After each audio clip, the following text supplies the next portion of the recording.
যদিও দুর্নীতি নিবারণ সংস্থায় কাজ করেন, বাংলাদেশে তো ওই দুর্নীতি নিবারণ করার জন্য একটা সংস্থা আছে। এটার আইন বিধিগুলো কখনো পড়ে দেখছেন? না, ওইভাবে পড়া হয় না। আপনি না পড়ে আপনি কাজ করেন কিভাবে? আপনি যে দেশে যে একটা দুর্নীতি দমন কমিশন আছে, আপনি এটা জানেন? অবশ্যই জানি, সেটা জানতে জানার পরে আপনার কাছে যদি কেউ কোনো অভিযোগ দেয়, তাহলে আপনি এখানে মানুষকে বলবেন যে দেশে একটা রাষ্ট্রীয় প্রতিষ্ঠান আছে, ওখানে আপনারা ইয়ে করেন। ওটা করেন না এখানে। সেটা তো গঠনতন্ত্রে উল্লেখ করা আছে। নিবারণ সংস্থার কাজ হচ্ছে আমরা বিভিন্ন আপনার সরকারি প্রতিষ্ঠান এবং বেসরকারি যে প্রতিষ্ঠানগুলো। আসসালামু আলাইকুম রহমতুল্লাহ। স্ক্রিনের মধ্যে একটা ভিডিও দেখতে পাচ্ছেন। এই ভিডিওটা দেখে আমার খুব কষ্ট হলো কেন, ওনার অনেক ভিডিও আমি দেখে ভালোই লাগে। কেননা উনি অনেক জায়গায় যান, অনেক বিচার আচার উনি করেন, অনেক সমস্যা লাইভে এসে দেখিয়ে অনেক মানুষের জায়গা জমি অনেক কিছু উনি উদ্ঘাটন করে দেন। এই দুদকের কিছু কর্মকর্তারা ওনাকে এমন ভাবে ধরছে যা বলার বাইরে। চলেন আগে আমরা এই ভিডিওটা একটু দেখি। যদিও দুর্নীতি নিবারণ সংস্থায় কাজ করেন, বাংলাদেশে তো ওই দুর্নীতি নিবারণ করার জন্য একটা সংস্থা আছে। এটার আইন বিধিগুলো কখনো পড়ে দেখছেন? না, ওইভাবে পড়া হয় না। আপনি না পড়ে আপনি কাজ করেন কিভাবে? আপনি যে দেশে যে একটা দুর্নীতি দমন কমিশন আছে, আপনি এটা জানেন? অবশ্যই জানি, সেটা জানার পরে আপনার কাছে যদি কেউ কোনো অভিযোগ দেয়, তাহলে আপনি এখানে মানুষকে বলবেন যে দেশে একটা রাষ্ট্রীয় প্রতিষ্ঠান আছে, ওখানে আপনারা ইয়ে করেন। ওটা করেন না এখানে। সেটা তো গঠনতন্ত্রে উল্লেখ করা আছে। নিবারণ সংস্থার কাজ হচ্ছে আমরা বিভিন্ন আপনার সরকারি প্রতিষ্ঠান এবং বেসরকারি যে প্রতিষ্ঠানগুলো আছে, তারা কোনো ধরনের দুর্নীতির সাথে সম্পৃক্ত কিনা সেই বিষয়ে সোশ্যাল অ্যাওয়ারনেস করা, জাগ্রত করা। আর আমি বলতে চাচ্ছি যে স্যার, একটি অন্যায়ের প্রতিবাদ করতে গেলে কি সেটা আমার নাগরিক অধিকার নাই? আমি কি সেই অন্যায়ের প্রতিবাদ করতে পারবো না? আচ্ছা, এবং আমি আরো কিছু মেসেজ, আপনারা আমাকে যত প্রশ্ন করেন আমি উত্তর দিব। আমি গত 3 বছরে আপনার মাদারীপুরে, না আমি আপনারা সবাই দাঁড়ানো আছেন, আমি দাঁড়িয়ে কথা বলি। আমি দাঁড়িয়ে বলি, সুবিধা হয়। আপনি পরিচালক অপারেশনস একটু বসে বলেন। গত 3 বছরে আমি বাংলাদেশের প্রত্যন্ত অঞ্চলে অনেকগুলো আমি সামাজিক বিচার করেছি এবং অনেকগুলো আমি সাকসেস করেছি, এবং যেটা আমার মাধ্যমে সাধারণ মানুষ অনেক উপকৃত হয়েছে। আপনি যদি আমাকে একটা ব্লেম দেখাতে পারেন যে কোনো ব্যক্তি বলে যে আমি সৈয়দ রায়হান ওদের কাছ থেকে অর্থ নিয়ে কোনো ধরনের প্রতারণা করেছি, আপনারা যে বিচার করবেন আমি মেনে নিব। যে অর্গানাইজেশনে আছি সেটা সোশ্যাল ওয়েলফেয়ার মিনিস্ট্রির অন্তর্ভুক্ত সমাজসেবা থেকে আমাদের এটা 2001 লাইসেন্স প্রাপ্ত হয়েছে। তারপরে ওইখান থেকে আমি অলরেডি মাত্র 5 মাস হচ্ছে আমি এখানে কাজ করছি। আজকে এখানে আমি গতকালকে একটি খবরের কাগজ, এখানে একটা নিউজ দেখলাম যে বোয়া দুদক সেজে অভিযান চালাচ্ছে এবং আমার ছবি দেওয়া। এই জন্য আমি সাথে সাথে আমি কুমিল্লাতে ছিলাম এবং আমি সকালে দ্রুত রওনা করে আমি আসছি, আমি চেয়ারম্যানের সাথে দেখা করবো এবং সত্যটা আমি তুলে ধরবো যে এখানে আসলে কি। আমি তো কোথাও একটা ভিডিওতে যদি আপনারা আমাকে দেখাতে পারেন যে আমি কোথাও বলেছি যে আমি দুদকের লোক, তাহলে আপনারা যে সাধারণ জনগণ আমার বিচার করবে। কিন্তু আমার কথা হচ্ছে আমি রাষ্ট্রের সাধারণ নাগরিকের জন্য, আমার সাধারণের জায়গা থেকে আমি রাষ্ট্রের নাগরিক হিসেবে আমার প্রতিবাদ করার সুযোগ আছে, আমি সেই কাজগুলো করেছি। আপনার গভর্নমেন্ট ফিড বাহিরে কোনো ধরনের টাকা পয়সা দিতে হচ্ছে না? শিওর না এমনি বলছেন? আমি শিওর, আমি Bangladesh army lance corporal Kamrul. তাই গুড। উনি একজন বাংলাদেশ সেনাবাহিনীর সদস্য, উনিও সেবা পাচ্ছেন বিআরটিএতে। আমরা আশা করি পর্যায়ক্রমে সারা বাংলাদেশের প্রত্যেকটা বিআরটি অফিস এবং পাসপোর্ট অফিস আমি যাব ইনশাল্লাহ খুব দ্রুত সময়ে, এবং সাধারণ মানুষের সেবা নিশ্চিত করবো ইনশাল্লাহ। ওটা এক প্রকার ইবাদত, ইবাদতের একটা অংশ। এখন আমি এই জীবনে কি করলাম, পরবর্তী জীবনে আমার জবাব। আপনি তো ভালো কিছু করবেনই না, আর যদি কেউ ভালো কিছু করে তারে ভালো কিছু করতে দিবেনও না। যদি ছোট কেউ জুনিয়র কেউ ভালো কিছু করে, সিনিয়রদের গায়ে লেগে যায় যে জুনিয়রটা কেন ভালো কিছু করবে, আমরা করতে পারি নাই, আমাদের নাম হয় না, আমরা কিছু করতে পারি নাই, সিনিয়রদের এটা গায়ে লেগে যায়।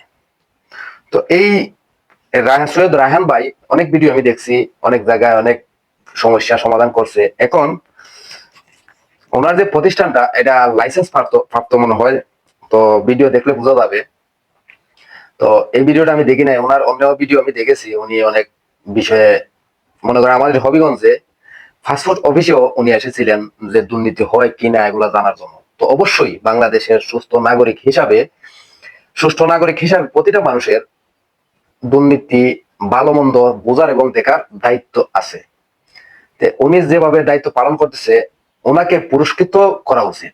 পুরস্কৃত না করে ওনাকে বরং ওনাকে অভিযুক্ত করে পত্রিকায় বিভিন্ন নিউজে যেরকম ছড়াইছে, যদি ভুল করে থাকে তাহলে তো বিচার অবশ্যই হওয়া দরকার। তো যদি ভুল না করে থাকে, এরকম বিচার আসার আপনাদের উচিত থাকে গলায় মালা পরিয়ে তাকে বুকে টানার।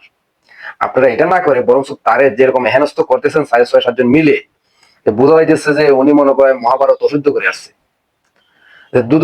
দুদকের অনেক অফিসারের নামে পর্যন্ত মামলা আছে, দুদকের অফিসার হয়ে অনেক মামলায় অভিযুক্ত আছেন অনেকেই।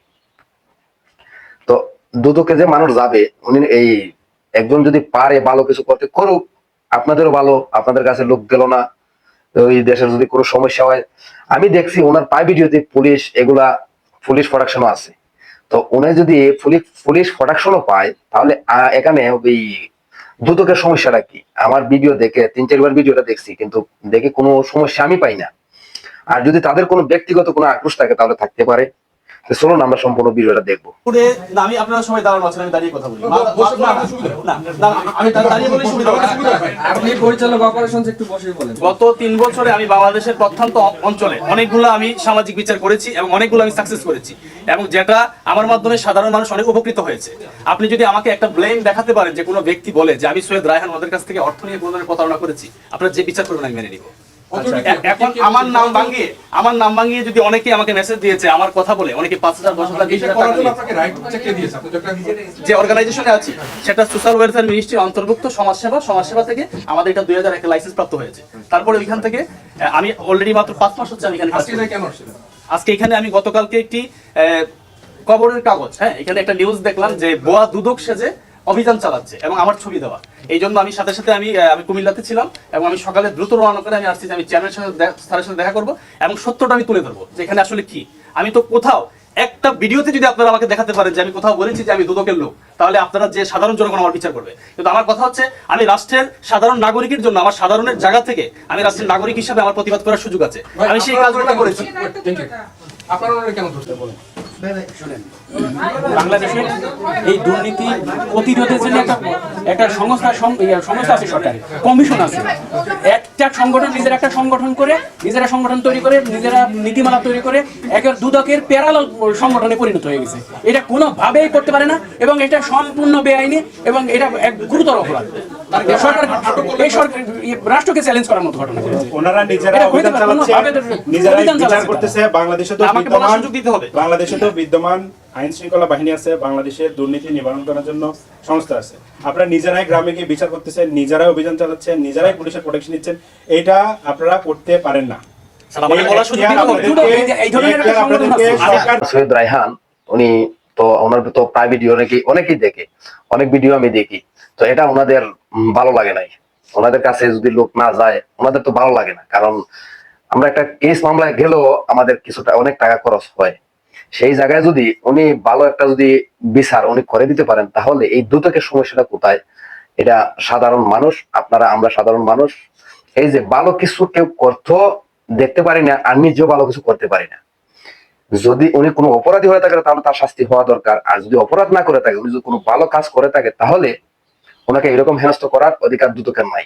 বরং দুদক ওনাকে গলার মালা দেওয়া দরকার যে আপনি এরকম করার জন্য আপনাকে অনেক ধন্যবাদ, আপনি যেগুলা করতেছেন আমরাই পারতেছি না, এরকম বলে অনেক কিছু সান্ত্বনা দেওয়ার দরকার ছিল এই সৈয়দ রায়হান ভাইকে। তা না করে যে এরকম হেনস্থ করছে, কেউ বলতেছে এটা দিল কেটা, তাহলে পুলিশ কই থাকে, তাহলে এই কই থাকে ওই কই থাকে। বিগত কয়েক বছরে পুলিশ কি করছে না করছে আমাদের কাছে সবকিছু জানা আছে, আমরা হয়তো বলি না, আমাদের ডরে ভয়ে অনেক কিছু বলি না। তো এখন সবাই কিন্তু কথা বলে, সবাই আর কেউ চুপ নাই। তো আমি আমার জায়গা থেকে এই ভিডিওটা দেখে আমি বলতেছি ওনার কোনো দোষ আমি দেখি না, ওনার প্রতিটা ভিডিও আমি দেখি, ভিডিওতে কোনো দোষ আমি পাই না। আর যদি দুদকের কোনো পার্সোনাল কোনো সমস্যা হয়ে থাকে তাহলে তাদের সমস্যা, তাদের চুলকানি। আর যদি কোনো দোষ করে থাকে, দোষ যদি করে থাকে তাহলে ওনার বিচার হোক, এটা আমরাও চাই। যদি কোনো জায়গায় টাকা নিয়ে বিচার টিচার করে, কোনো জায়গায় টাকা নিয়ে কি করে, তাহলে এটার বিচার হওয়া দরকার। অবশ্যই সরকারি প্রতিষ্ঠানে বেসরকারি কেউ দেখার দরকার। সরকারি প্রতিষ্ঠানে তো দুর্নীতি বেশি হয়, দুর্নীতি তো বেসরকারি প্রতিষ্ঠানে বেশি হয় না। সরকারি প্রতিষ্ঠানে কোনো কিছু দস্তখতের লাই এই করলে সেই করলে অনেক টাকা পয়সা দিতে হয়, অনেক বেনিফিট আমাদের গুনতে হয়, অনেক টাকা আমাদের গুনতে হয় অনেক সমস্যা সমাধানের জন্য। সরকারি কোনো কিছুতে গেলে মনে করেন বর্তমানে বিদ্যুৎ নামানোর জন্য দরখাস্ত দিলে আপনাকে এই দালাল ধরতে হয়, অনেক কিছু করতে হয়। সরাসরি আপনি যান, আপনি গেলে বিদ্যুৎ আপনি নামাইতে পারবেন না, অনেক কিছু দেখাইবে, অনেক ফর্মুলা দিবে। আর যদি কারো কাছে যদি কি করেন তাহলে তারেও কিছু টাকা দেওয়া লাগে, আর অনেক খরচপাতি হয়ে যায় এখানে। তো উনি যদি মনে করেন সরকারি লোক না হয়েও এই দুদকের যা বিষয় ওনার উপরে, যে বিষয়টা ওনার উপরে চাপানো হয়েছে যে এই আপনি দুদকের পরিচয় এগুলা করেন, তো উনি তো ভিডিওর মধ্যে বলছে আমি দুদকের কোনো পরিচয় দেয় নাই, যদি পান তাহলে আমার শাস্তি আমি ভোগ করবো। তো ঠিক আছে, উনি যদি কোনো সময় অপরাধ করে থাকে তাহলে ওনার বিচার হওয়া দরকার। আর যদি অপরাধ না করে থাকে তাহলে হেনস্থা করার ওনার মান সম্মান আপনারা অবশ্যই দিবেন। এই কথা বলে আমার ভিডিও শেষ করছি। আসসালামু আলাইকুম। ভিডিওটা ভালো লাগলে লাইক করবেন, আর কমেন্টে জানাবেন এই সৈয়দ রায়হান ভাইয়ের ভিডিও কারা কারা দেখেন, আর ওই লোক কি ভালো না খারাপ আপনারা অবশ্যই জানাবেন।